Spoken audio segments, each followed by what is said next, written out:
Alappuzha Vandanam medical കോളേജിലെ ചികിത്സാ പിഴവിന് സമാനമായ അനുഭവം നേരിടേണ്ടി വന്ന കോഴിക്കോട് സ്വദേശി ഹർഷനെയും സമരം പുനരാരംഭിച്ചു.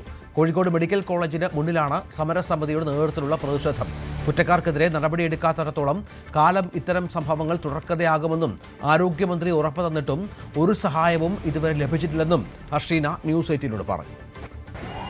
ആലപ്പുഴ വണ്ടാനം മെഡിക്കൽ കോളേജ് ശസ്ത്രക്രിയാ ഉപകരണം വയറ്റിൽ കുടുങ്ങിയത് വീണ്ടും ചർച്ചയായി മാറുമ്പോൾ, അല്ലെങ്കിൽ വലിയ വിവാദമായി മാറുമ്പോൾ, സമാനമായ രീതിയിൽ തന്നെ ഇപ്പോഴും ദുരിതങ്ങൾ അനുഭവിക്കുന്ന കോഴിക്കോട് സ്വദേശിനിയായ ഹർഷീന വീണ്ടും സമര മുഖത്തേക്ക് ഇറങ്ങിയിരിക്കുകയാണ്. ഇപ്പോൾ വണ്ടാനത്ത് ഒരു കാര്യം നമ്മൾ കേട്ടിരിക്കുന്നു. ഹർഷീനയ്ക്ക് എന്താണ് സംഭവിച്ചത്? ഇതേ സെയിം സംഭവം, നമ്മളതേ സമാന അനുഭവം ആദ്യമായിട്ടാണ്. പക്ഷേ ഇത്രയും വലിയൊരു ആർട്ടറി ഫോർസെപ്സ് വയറ്റിലിട്ട് 5 വർഷത്തോളം ജീവിച്ചു. അപ്പോൾ അതേ ഒരു അവസ്ഥ അത് കേൾക്കുമ്പോണ്ടാകുന്ന നമുക്കുണ്ടാകുന്ന ഒരു വേദന അവരിപ്പം പുറത്തെടുത്തിട്ടില്ല. അപ്പോൾ അവരറിയുമ്പോൾ ഉണ്ടാകുന്ന അവരൊരു മാനസികാവസ്ഥ, അതൊക്കെ ആലോചിക്കുമ്പോൾ നമുക്ക് വല്ലാത്ത പ്രയാസമുണ്ട്. കാരണം നമ്മൾ അനുഭവിച്ചൊരു കാര്യം ആണല്ലോ നമുക്ക് മനസ്സിലായി. ലോകത്ത് ഏറ്റവും വലിയ ഗുരു എന്ന് പറഞ്ഞാൽ നമ്മൾ അനുഭവമാണെന്ന്. അനുഭവിച്ചൊരു കാര്യം നമുക്കിനി ഒരാൾ പറഞ്ഞിട്ട് മനസ്സിലാക്കണം. അപ്പം അതേ സെയിം ഒരു അവസ്ഥയിൽ ഒരാളെ കാണുമ്പോൾ നമുക്കുണ്ടാകുന്ന ഒരു വിഷമം.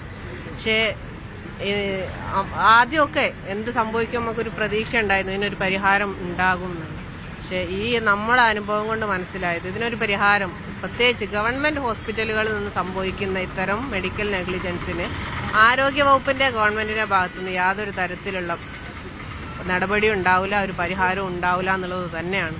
കാരണം ഇപ്പോഴും ഇന്ന് പോലും മന്ത്രി പറഞ്ഞ ഹർഷീനന്റെ കാര്യത്തിൽ നമ്മൾ എല്ലാ ഇടപെടലുകളും ചെയ്തു കഴിഞ്ഞു. സമാശ്വാസം എന്നുള്ള നിലയ്ക്ക് 2 ലക്ഷം രൂപ നൽകി കഴിഞ്ഞു. സമാശ്വാസം എന്ന അല്ലെങ്കിൽ ഒരു ചികിത്സാ സഹായം എന്നുള്ള രൂപത്തിലായി നമ്മൾ അന്ന് സ്വീകരിക്കായിരുന്നു.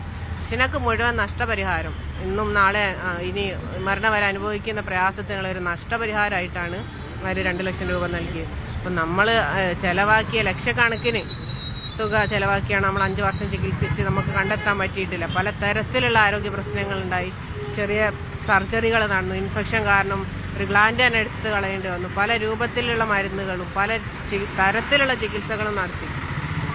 അപ്പം അതിനൊക്കെ ചെലവാക്കിയ ലക്ഷക്കണക്കിന് 1% ഇവർ ഒരു നഷ്ടപരിഹാരം നൽകാൻ നമുക്കത് മതിയായിരുന്നു. പക്ഷെ അതൊന്നും അല്ല. അത് ഒക്കെ കഴിഞ്ഞിട്ട് നമ്മൾ എല്ലാ ഇടപെടലുകളും എല്ലാ സഹായം നൽകിയെന്ന് പറഞ്ഞിട്ടാണ് ഇപ്പം നിൽക്കുന്നത്. അപ്പം എന്തെങ്കിലും ഒരു സഹായം, ഒരു പരിഹാരം നമുക്ക് ഉണ്ടായിരുന്നെങ്കിൽ നമ്മളിപ്പോഴും ഈ തെരുവിൽ വന്നിരിക്കേണ്ട അവസ്ഥ ഉണ്ടായിരുന്നില്ല. ഒരു തരത്തിലുള്ള സഹായവും ഇല്ല, വാക്കുകളിൽ അതല്ലാതെ പ്രവൃത്തിയിൽ ഒരു തരത്തിലുള്ള സഹായം ഇതുവരെ ഉണ്ടായിട്ടില്ല. വാഗ്ദാനങ്ങൾ, അന്വേഷണങ്ങൾ, റിപ്പോർട്ട് തേടൽ, ഇത് മാത്രമേ സംഭവിക്കുന്നുള്ളൂ. ഒരു പരിഹാരം ഒന്നിലും നടക്കുന്നില്ല.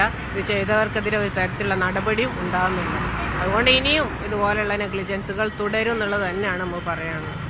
ഈ ഫോർസെപ്സ് ആണ് ഇവിടുന്നാണ് എന്ന് തെളിയിക്കാൻ പോലും ഒരുപാട് ബുദ്ധിമുട്ടേണ്ടി വന്നില്ല. അത് മാസങ്ങൾ നീണ്ട ഒരു അന്വേഷണം തന്നെ നടത്തേണ്ടി വന്നു.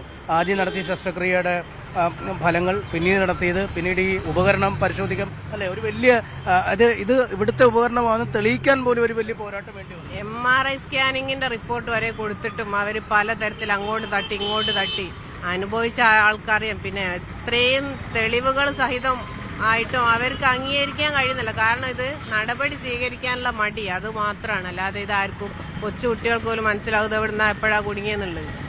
അപ്പോൾ അതൊന്നും അംഗീകരിക്കാതെ ഹർഷീന വിഴുങ്ങിയതാണ് എന്നുള്ള രൂപത്തിൽ വരെ ഇപ്പം അതാ അവരെ കേസിൽ പോലും, പുഷ എന്ന് പറഞ്ഞാൽ അവരെ കേസിൽ പോലും പറയുന്നു, ആ ഡോക്ടർ പറയുന്നത് കേട്ടില്ല, എത്ര പുച്ഛിച്ച് എത്ര ലാഘവത്തോടെ പറയുന്നത്, അത് 50 വർഷം വേണമെങ്കിലും കുഴപ്പമില്ല, ഒന്നും സംഭവിക്കില്ല, ആർക്ക് സംഭവിക്കില്ല, എന്നത് ചെയ്തവർക്കൊന്നും സംഭവിക്കില്ല.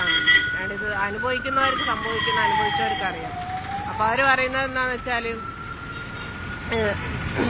എത്ര കാലമാണെങ്കിൽ ഇതിന് ഒരു പരിഹാരം ആരുടെ ഭാഗത്തുനിന്നും ഒരു നടപടി ഇല്ലാത്തടത്തോളം കാലം എന്താണ് ഒരിക്കലും ഇതിനൊരു പരിഹാരം ഉണ്ടാവില്ല. ഇതിങ്ങനെ തുടർക്കാം. ഉപകരണം ഉള്ളിൽ കുടുങ്ങിയാൽ പ്രശ്നം ഉണ്ടാകും എന്നതിന്റെ ജീവിക്കുന്ന ഉദാഹരണമാണ് ഹർഷീന അല്ലേ? തീർച്ചയായും. ഇപ്പോഴും ഞാൻ രോഗിയാണ്, ഇപ്പോഴും ചികിത്സയിലാണ്. ചികിത്സിക്കാനുള്ള പണം പോലും കണ്ടെത്താനാതെ അവസാനത്തെ സർജറിയിൽ ക്രൗഡ് ഫണ്ടിങ്ങിന് പോലും ഇറങ്ങേണ്ടി വന്നു. അന്ന് പോലും ഗവൺമെന്റ് തിരിഞ്ഞു നോക്കിയിട്ടില്ല. പിന്നെ എന്ത് സഹായം ചെയ്തു എന്നാണ് ഗവൺമെന്റ് പറയുന്നത്.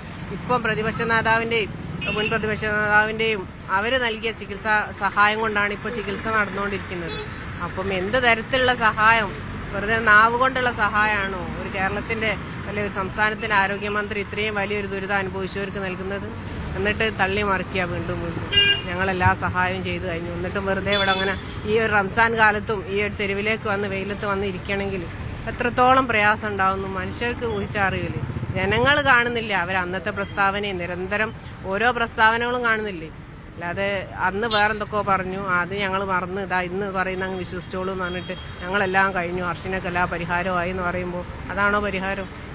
അപ്പോൾ ഇതൊരു വ്യക്തിപരമായ പിഴവിൽ ഉപരി ഒരു സംവിധാനത്തിന്റെ തകരാറാണെന്ന് തന്നെയാണ് ഹർഷീന വിശ്വസിക്കുന്നത്. കാരണം ഹർഷീനയുടെ കേസ് വന്നപ്പോൾ ഒരു ഒറ്റപ്പെട്ട സംഭവം എന്ന് പറഞ്ഞു, അതേ സംഭവം ആവർത്തിക്കുമ്പോൾ പലയിടത്തും ആവർത്തിച്ചിരിക്കുകയാണ്. ഓരോന്നും ഒറ്റപ്പെട്ട സംഭവമാക്കി ഇങ്ങനെ പോവാന്നല്ലാതെ ഒരു സിസ്റ്റം ഫെയിലിയർ ആണ്, അതിലൊരു സംശയമില്ല. പക്ഷേ ഒരു 5 വർഷം കൊണ്ട്, ഇത് ഭരണ കാലയളവ് തീരാനായി, 5 വർഷം കൊണ്ട് ഈ സിസ്റ്റത്തിന് ഒരു മാറ്റം വരുത്താൻ കഴിഞ്ഞില്ലേ.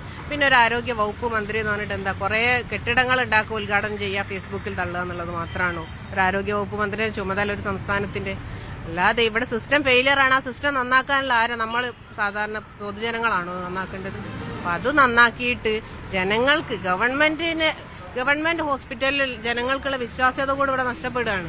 കാരണം ജനങ്ങൾക്ക് പോകാൻ, സാധാരണക്കാരെ നമ്മളെപ്പോലുള്ള സാധാരണക്കാർക്ക് വലിയ മൾട്ടി സ്പെഷ്യൽ ഹോസ്പിറ്റലിലൊന്നും പോയി ചികിത്സിക്കാൻ കഴിയൂല. അപ്പം അതുകൂടി ഇവിടെ നഷ്ടപ്പെടുകയാണ്. അപ്പൊ അതിനൊക്കെ ഒരു പരിഹാരം ആരോഗ്യവകുപ്പ് കണ്ടിട്ടില്ലെങ്കിൽ വൻ പരാജയമാണെന്ന് അവർ തുറന്ന് സമ്മതിച്ചേ പറ്റൂ.